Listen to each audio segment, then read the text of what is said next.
በስመ አብ ወወልድ ወመንፈስ ቅዱስ አሐዱ አምላክ አሜን። በመጀመሪያም በክርስቶስ ክርስቲያን፣ በወልድ ውሉድ፣ በመንፈስ ቅዱስ መንፈሳውያን የተሰኛችሁ የክርስቶስ ቤተሰቦች የእናታችን የእመቤታችን የቅድስት ድንግል ማርያም የአስራት ያደራ ልጆች እስከ ሞት ድረስ በወደደንና ባፈቀረን በጌታችንና በአምላካችን በመድኃኒታችን በኢየሱስ ክርስቶስ ፍጹም የሰላምታ ቃል ሰላም እላችኋለሁ። እንደምን ሰነበታችሁ? አሚን። የጌታችንና የአምላካችን የመድኃኒታችን የኢየሱስ ክርስቶስ ስሙ ከአጽናፈ ዓለም እስከ አጽናፈ ዓለም ከፀሐይ መውጫ እስከ ፀሐይ መግቢያ ድረስ የከበረና የተመሰገነ ይሆነልን። እንዲሁም አትለየውምና እናቱ እናታችን እመቤታችን ቅድስት ድንግል ማርያም ስሟ የከበረና የተመሰገነ ይሆነልን።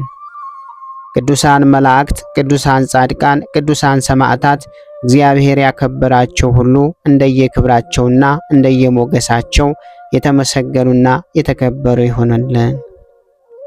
እንዲሁም የተወደዳችሁና የተከበራችሁ የሰንበት ሚዲያ የዩቲዩብ ቻናል ተከታታዮች ሁላችሁም በያላችሁበት የዓለም ክፍል የእግዚአብሔር አምላክ ሰላምና ፍቅር ከናንተ ጋር ይሁን። ይህንን መርሃ ግብር በየሥራ ቦታችሁ በየመኖሪያ ቤታችሁ ሆናችሁ በእምነት የምታደምጡ የቅዱሳኑ ረድኤትና በረከት ከናንተ ጋር ነው። እንዲሁም ከጠላታችን ከዲያብሎስ እስራት እንፈታለን፣ ከያዘንም ደዌ እንድናለን። ሁላችሁም የሰንበት ሚዲያ ዩቲዩብ ቻናል ተከታታዮች በሀገር ውስጥም በሀገር ውጭም ያላችሁ ይህንን መንፈሳዊ ቻናል ሁልጊዜ በየዕለቱ ሰብስክራይብ፣ ላይክ፣ ሼር በማድረግ አገልግሎቱን እንድትደግፉና ያላችሁን ሐሳብና አስተያየት በኮመንት ስር እንድታስቀምጡልን እንጠይቃለን። እንዲሁም የየዕለቱን መርሃ ግብሮች ሁልጊዜ በዚህ ቻናል ስለምንለቅ መርሃ ግብሮቹን በቻናላችን በመግባት እንድትከታተሉ ስንል በአክብሮት እንጋብዛለን። በድጋሚ እግዚአብሔር አምላክ ሰላምና ፍቅር ከእናንተ ጋር ይሁን።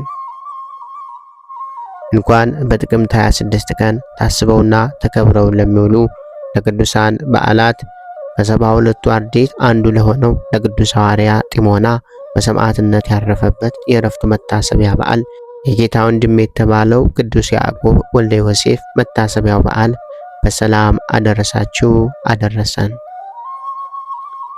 ቅዱስ ሐዋርያ ጢሞና ጥቅምት 26 በዚች ቀን ጌታችን ከመረጣቸውና በሽተኞቹን ሁሉ ይፈውስ ዘንድ አጋንንትን ያወጡ ዘንድ ስልጣንን ከሰጣቸው ከ72ቱ አርድእት አንዱ ቅዱስ ሐዋርያ ጢሞና በሰማዕትነት አረፈ። የቅዱስ ጢሞና ሰማያዊ ሀብትን መለኮታዊ ኃይልን ገንዘብ አድርጎ በሽተኞችን ፈወሳቸው፣ አጋንንትም ተገዙለት። ክብር ይግባውና ጌታችን መድኃኒታችን ኢየሱስ ክርስቶስ በሥጋ በምድር ሳለ አገለገለው። ወደ ሰማይም ካረገ በኋላ ሐዋርያትን አገለገላቸው። በ50ኛው ቀንም ጰራቅሊጦስ በወረደ ጊዜ የአጽናኝ መንፈስ ቅዱስ ጸጋ ከእርሳቸው ጋር ተቀበለ። ከዚህም በኋላ 7 ሆነው ከተቆጠሩ ዲያቆናት ጋር ሐዋርያት ሾሙት። እነርሱም መንፈስ ቅዱስን ዕውቀትን የተመሉ እንደሆኑ የሐዋርያት ሥራ መጽሐፍት ምስክር ሆነዋል። በዲቁና አገልግሎትም ጥቂት ካገለገለ በኋላ ብልቃ ከሚባል ሀገር በስተ ምዕራብ በሆነ ስብራ በሚባል ሀገር ላይ ኤጲስቆጶስነት ሾሙት። በውስጧም ክብር ይግባውና የጌታችን የመድኃኒታችን ኢየሱስ ክርስቶስን ሃይማኖት አስተማረ። ከዮናውያንና ከአይሁድም ብዙዎችን አጠመቃቸው። የዚያች አገር ገዥም ይህንን በሰማ ጊዜ ቅዱስ ጢሞናን ይዞ ጽኑ ስቃይን አሰቃይቶ በእሳት አቃጠለው። በመንግሥተ ሰማያትም የሰማዕትነትን አክሊል ተቀበለ። በዚህ ዕለት የሚታሰብ ሌላው ቅዱስ አባታችን ቅዱስ ያዕቆብ ወልደ ዮሴፍ ነው። ዳግመኛም በዚች ዕለት ቅዱስ ያዕቆብ ወልደ ዮሴፍ መታሰቢያ በዓሉ ነው። ቅዱስ ያዕቆብ የጌታችን ወንድም የተባለውና የኢየሩሳሌም ኤጲስቆጶስ የነበረው አባት ነው። እርሱም የጠራቢ የዮሴፍ ልጅ ሲሆን ከልጆቹ ሁሉ ትንሹ ነው። ድንግልና ንጹሕ ሆኖ ከጌታችን ጋር እየተጫወተ አብሮ አድጓል። የያዕቆብ ወላጅነቱ በልጅነቱ ስለሞተችበትና የብርሃን እናቱ የሆነች ወላዲት አምላክ ድንግል ማርያም ዮሴፍ አረጋዊ በ83 ዓመቱ ጠባቂ የሆናት ዘንድ ወደ ቤቱ ሲወስዳት ድንግል ማርያም ያዕቆብን የሙት ልጅ ሆኖ አግኝታው ከወለደችው ከመድኃኔ ዓለም ክርስቶስ ጋር አብራ ተንከባክባ አሳድገዋለች። ያዕቆብ ከጌታችን ጋር አብሮ እየተጫወተ እያለ አንድ ቀን ትግል ይገጥማሉ። ያዕቆብም ጌታችንን አንስቶ ጣለው። ድጋሜ ተያያዙና አሁንም ያዕቆብ ጌታችንን ጣለው። ሶስተኛም ጊዜ እንዲሁ ሆነ። ያዕቆብ የልብ ልብ ተሰማው። ለመጨረሻ ጊዜ ድጋሜ ትግል ሲገጥሙ ግን ጌታችን ያዕቆብን ወደ ሰማይ ወርሮ መሬት ላይ በኃይል ጣለው። ያዕቆብም እጅግ ደንግጦ ኃይልህን ደብቀ ቆይተ አሁን ምን ነው እንዴት አደርገኛለህ ሲለው ጌታችንም እኔ እኮ ካልጣሉኝ አልጥልም አለው። ከጌታችን እርገት በኋላ ቅዱሳን ሐዋርያት በኢየሩሳሌም ኤጲስቆጶስ አድርገው ሹመውታል። ብዙዎችንም አስተምሮ ወደ ቀናች ሃይማኖት መልሷቸዋል። ሕዝቡም የታመሙትን ድውያንን ሁሉ እያመጡለት ይፈውሳቸው ነበር።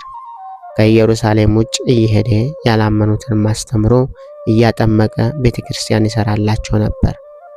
ቅዱስ ያዕቆብ በጾም በጸሎት ሆኖ በመቆም ብዛት እግሮቹ አብጠው ነበር።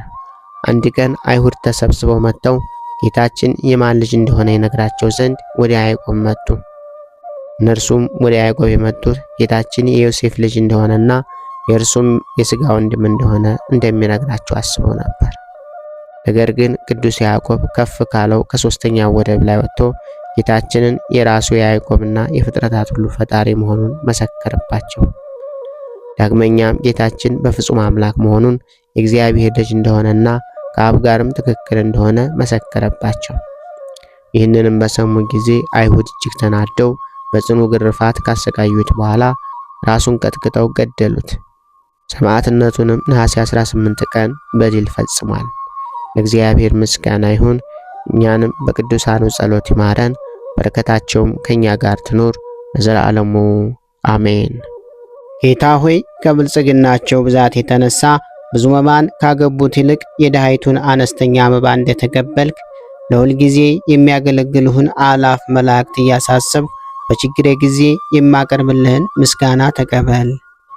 እናንተም ቅዱሳን ነቢያት፣ የወንጌል ሰባኪያን ሐዋርያት፣ ሰማዕታትና ጻድቃን፣ ትጉሃን መላእክት፣ ፍጹማን ደናግል እንዲሁም ደጋጎች መነኩሳት ወይ ልጅ አዋቂ ሳይለይ የምንሰበሰብበትን የጉባኤ ቦታ ባርኮ ይህንን መጽሐፍት አዘጋጅቶ ብራና ዳምጦ የጻፈውና ያጻፈውን ከግዕዝ ወደ አማርኛ የተረጎመውን ቃለ ንባቡን በእርጋታ መንፈስና በተመስጦ ሕሊና ያዳመጠ በደለኛን ሁሉ የምታስምር የጌታ እናቱ በማርያም ጸሎት ኢየሱስ ክርስቶስ ሆይ በአንድነት ይማረን።